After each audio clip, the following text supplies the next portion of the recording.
هەندێک نووسەر و شاعیر و ئەدیب و نازانم کۆمەڵێک لەوانە کە لە ناو کۆمەلگای کوردی بەڕاستی لاوااسترین پێگەیان هەیە. گروپەکن لە خەیاڵ پڵاوی خۆیان زیاتر هیچکە ناکەن، دەوریانە لە هاوچێشەی سیاسەنی بڕوا بکەن لە سیاسەکانی کورد ئەزت بۆڵە بۆڵ بە هیچ قایل نین، دژ بە یەک، دوو کەسیان لەگەیەک کۆکنی ئیلا ئاخیری. بەڵام لەگەڵ ئەوەش دایانەوە خۆیان وەکو تەبەقەیەکی گەورە پیشان کەوان لە دەرەوەی ڕەخنە و ئەوەنا لەو نمونانە دێنەوە دەڵێن مەسەلەن شکسپیر مایە بەڵام پادشاکانی بەریتانیا نەمایە، مەسەلەن نالی و مەحوی مایە بەڵام سیاسەکانی کورد کەم باس ناکە. ئەو چوارشێ خەڵکە زۆر ساقەتە. یەک، هەموو سیاسێکی کوردی کورد و جیهانی جوان لە تاریخ تۆمار کرا. بەنمونە وەرە سیرکە ئێستاش دوای 50 ساڵ زیاتر لە مردنی گیڤارە ژمارەیەکە لەو ئەوروپایی کە بیر و باوەڕی چەپ زۆر لاواز بووە. بە سەدان گەنجم دیتە لەو سویدەی تیشێرتی گیڤارەی لەبەرە. نێلسۆن ماندێلا، نەهرۆ، دەیان گاندی، ئەوانە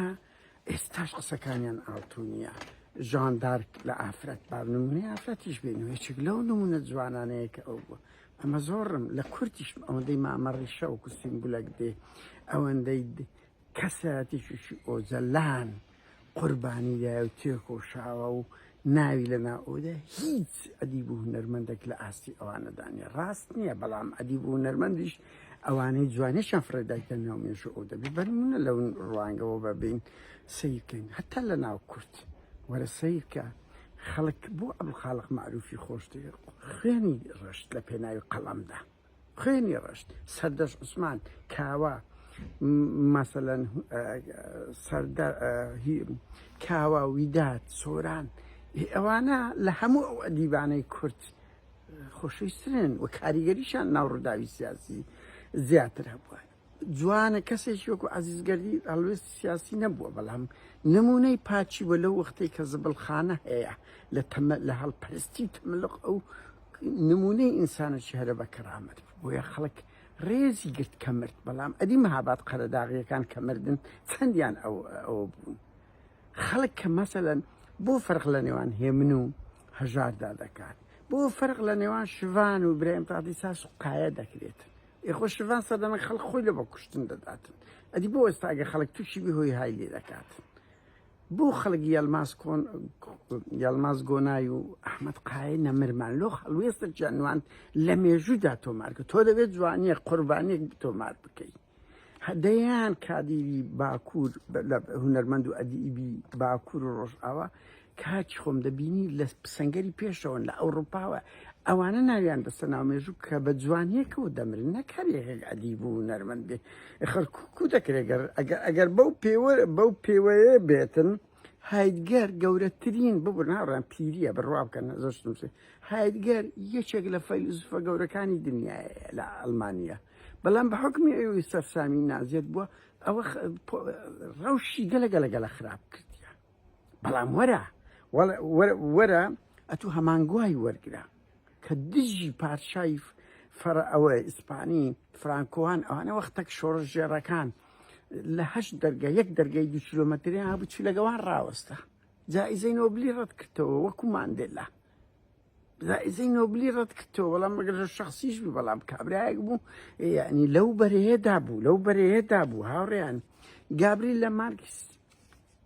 ئەو جائزەی نۆبلی وەگرت هات کە وەریگرت لەو سویدەی کەرامەتی ئەوروپا و ئەمریکایشکان. چۆمسکی 40 ساڵە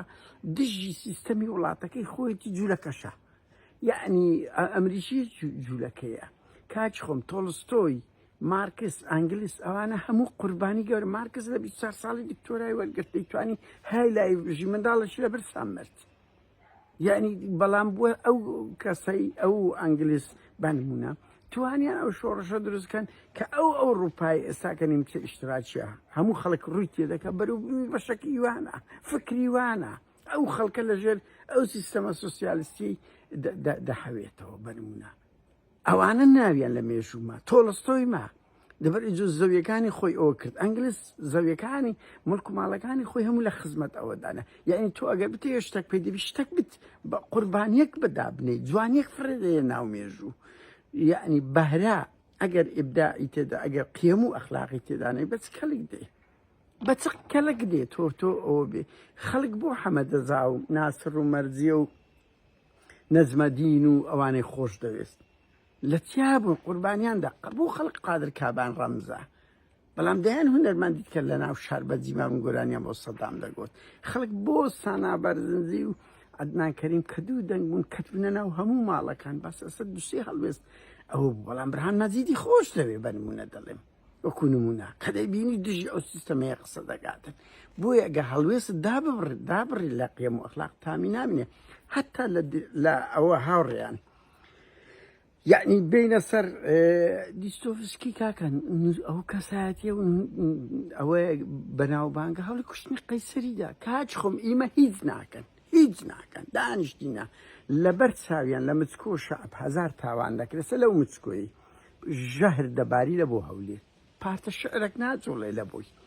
تێکستێک ناجۆڵێ هەڵوێستێک ناجۆڵێ لەسەر جادەش نییە کەسی فشە نەکا لەسەر ژێلاچیمە من 9 ساڵ لە هەولێرش بووم هەر لە مچکۆی بوون بەشی زۆریان ئەوانە قەت نەدەهاتنە دەرێ قەت هەڵوێستیان نەدەبوو چێ لە هەولێریش 20 لە گەری بوونە فشە لەسەر ئێمە نەکەن ئەمن ئەو دەمیژ سەجادەی بوونە هەمان ئەوەیان هەبووە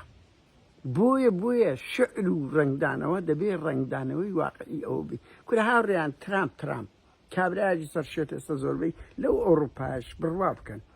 تەقینەوەیەک دەبێت ڕاستیزمەکان دێن دژە پەناهندەکان دێن نووسەر و ئەدیبەکانیان لە پێشەوە دەبن دوایی شت کە بڵێم لەسەر ئەوە هاوڕێیان وەرە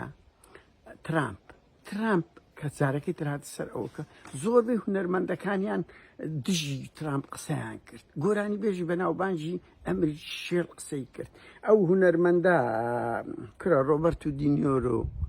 هات گوتی ئەوە بەخڵک دەرێ فاکیو وتی بە خۆت فاکیو وتی لە هەر شوێنش بۆ کس لێدەم زۆر بێ واشم گوتی خەڵکی ئەمریکا دەستی کابراایکی وا هەڵدەبژێری دێن لە مەیداندا دەبن هەر لەو هەفتەی ڕابردووە من خوێنمەوە سلندیۆن ئەو گۆرانی بێژۆ بە ئەسڵ کەنەدیە بەس گۆرانەکەی تایتانیش جەماعەتی ترامپی لێدان لەسەر مردنە یان ڕەوشیشی گەلەگەلک تەنسی وتی لە بۆ قوڵم نییە ترامپ گۆرانی من بەکاربینی هونەرمەند ئەدیب دەبی وابێتن خەڵک لۆ پەشێ و فەرق پێدەگا لەبەرەوەی خۆ پەشێش بە دەرنێ لە کەموکوتی بەڵام لەبەرەوەی شعرەکانی هاتەوە لە ناو هەولێرە دژی براکوژی لە ناو تۆپ و تارە قسەی کرد ئەوە پۆینگە لە بۆ ئینسانەی خەڵکی فێرە جوانی کرد بەس تۆ دابنیشی هیچ قسە نەکەی دەقەجی شعری لۆ دێت تێکستەکە ئیلاهیە قورگت خۆشە ئەومانەوە نییە ئەوە بی بە وەڵا کەسایەتێکی دیاری نەخێر جوانێک بچینە بوو بە کورتی هەر شعر و پەخشان و ئەدیبێک هونەرێک ئەگەر ڕنگدانەوەی ئازاری کۆمەلگای نەبێتن تێم دەگەی فلسێکی سوستان ناکە کەسیش